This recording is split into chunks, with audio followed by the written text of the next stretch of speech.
ಹಣ ಹೊಂದಿಸೋದಕ್ಕೋಸ್ಕರ ಮಕ್ಕಳ ಸಮವಸ್ತ್ರಕ್ಕೆ ಸರ್ಕಾರ ಕೊಕ್ಕೆ ಹಾಕ್ತಾ. ಸರ್ಕಾರಕ್ಕೆ ಪ್ರಾಥಮಿಕ ಶಾಲಾ ಮಕ್ಕಳ ಬಗ್ಗೆ ಕಾಳಜಿನೇ ಇಲ್ವಾ? ಹಾಗಾದ್ರೆ ಶಾಲಾ ಮಕ್ಕಳ 2 ಜೊತೆ ಯೂನಿಫಾರ್ಮ್ಗೂ ಸಹ ದುಡ್ಡಿಲ್ವಾ ಸರ್ಕಾರದ ಬಳಿ ಅನ್ನುವಂತ ಪ್ರಶ್ನೆ ಕಾಡ್ತಿದೆ. ಒಂದು ಜೊತೆಗೆ ಸೀಮಿತಗೊಳಿಸಿದ್ಯಾ ಹಾಗಾದ್ರೆ ಅನ್ನುವಂತ ಅನುಮಾನ ಇದೆ. ಆರಂಭದಲ್ಲಿ ಒಂದೇ ಜೊತೆ ಸಮವಸ್ತ್ರವನ್ನ ಕೊಡಲಾಗಿದೆ ಶಿಕ್ಷಣ ಇಲಾಖೆಯಿಂದ. ಈವರೆಗೂ ಸಹ ಇನ್ನೊಂದು ಜೊತೆ ಸಮವಸ್ತ್ರವನ್ನ ಶಿಕ್ಷಣ ಇಲಾಖೆ ಮಕ್ಕಳಿಗೆ ನೀಡಿಲ್ಲ. ಅಕ್ಟೋಬರ್ನಲ್ಲಿ ಕೊಡಬೇಕಾಗಿದ್ದಂತಹ ಸಮವಸ್ತ್ರ ಇನ್ನೂ ಮಕ್ಕಳಿಗೆ ಸಿಕ್ಕಿಲ್ಲ. ಪ್ರತಿ ವರ್ಷ ಮಕ್ಕಳಿಗೆ 2 ಜೊತೆ ಸಮವಸ್ತ್ರವನ್ನ ಕೊಡ್ತಾ ಇದೆ. ಶಾಲಾ ಮಕ್ಕಳಿಗೆ 2 ಜೊತೆ ಯೂನಿಫಾರ್ಮ್ ಅನ್ನ ಕೊಡಬೇಕು ಅಂತ ಈಗ ಆಗ್ರಹಿಸಲಾಗಿದೆ. ಅಕ್ಟೋಬರ್ಗೆ ಮತ್ತೊಂದು ಜೊತೆ ಕೊಡಬೇಕಾಗಿತ್ತು, ಇನ್ನೂ ಸಹ ಮಕ್ಕಳಿಗೆ ಯೂನಿಫಾರ್ಮ್ ಸಿಕ್ಕಿಲ್ಲ.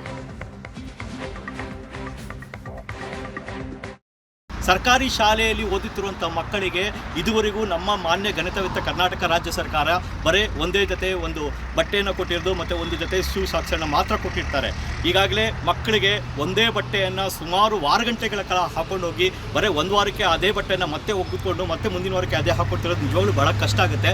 ಅಟ್ಲೀಸ್ಟು ಮುಂಚೆ ಕೊಡ್ತಿರೋಂಗೆ 2 ಜೊತೆ ಬಟ್ಟೆಯನ್ನು ಕೊಟ್ಟರೆ ಅವರು ಅಟ್ಲೀಸ್ಟ್ ಒಂದು ಬಟ್ಟೆನ ಹೊಕ್ಕೊಂಡು 3 ದಿನಕ್ಕೆ ಅಥವಾ 2 ದಿನಕ್ಕೆ ಹಾಕೊಂಡು ಹೋಗ್ಬೋದು.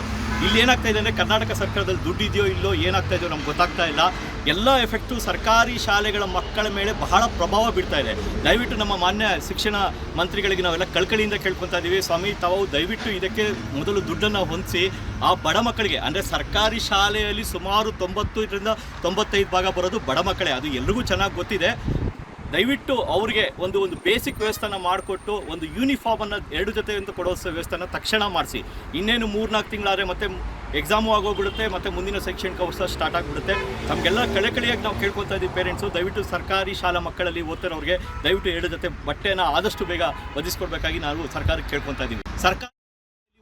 ಅಧಿಕಾರಕ್ಕೆ ಬರುವ ಮುನ್ನ ಶೈಕ್ಷಣಿಕವಾಗಿ ರಾಜ್ಯವನ್ನು ಅಭಿವೃದ್ಧಿಪಡಿಸ್ತೀವಿ ನಾವು ಅಧಿಕಾರಕ್ಕೆ ಬಂದರೆ ಅಂತೇಳಿ ಹೇಳಿತ್ತು.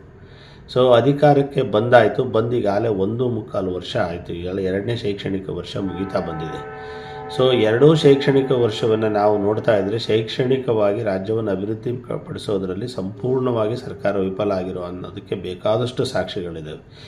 ಅದರಲ್ಲಿ ಒಂದು ನಾವು ಈಗ ಪ್ರಮುಖವಾಗಿ ಹೇಳೋದಾದರೆ ಯೂನಿಫಾರ್ಮ್. ಮಕ್ಕಳಿಗೆ ಯೂನಿಫಾರ್ಮನ್ನು ನಾವು ಉಚಿತವಾಗಿ 2 ಜೊತೆಯನ್ನು ಕೊಡ್ತೀವಿ ಅಂತ ಹೇಳ್ಬಿಟ್ಟು ಅಥವಾ ಕೊಡ್ತಾ ಇರೋವಂತಹ ಸಂಪ್ರದಾಯ ಕಳೆದ 20 ವರ್ಷದಿಂದಲೂ ಈ ರಾಜ್ಯದಲ್ಲಿದೆ. ಆದರೆ ಈ ವರ್ಷ ಅಧಿಕಾರದಲ್ಲಿರುವಂಥ ಸರ್ಕಾರ ಮಕ್ಕಳಿಗೆ ಯೂನಿಫಾರ್ಮನ್ನು ಬರೀ ಒಂದೇ ಡ್ರೆಸ್ಸನ್ನು ಕೊಟ್ಟಿದೆ. ಸೊ ಒಂದೇ ಡ್ರೆಸ್ಸು ಮಗು ಹಾಕ್ಕೊಂಡು ಶಾಲೆಗೆ ಹೇಗೆ ಬರೋದಕ್ಕೆ ಸಾಧ್ಯ ಆಗುತ್ತೆ?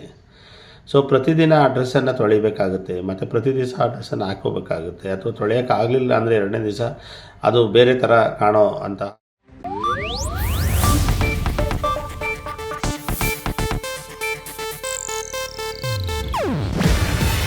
ಇದು ಏಷ್ಯಾನೆಟ್ ನ್ಯೂಸ್ ನೆಟ್ವರ್ಕ್ ಪ್ರಸ್ತುತಿ. ನೀವು ನೋಡ್ತಿದ್ದೀರಾ ಏಷ್ಯಾನೆಟ್ ಸುವರ್ಣ ನ್ಯೂಸ್.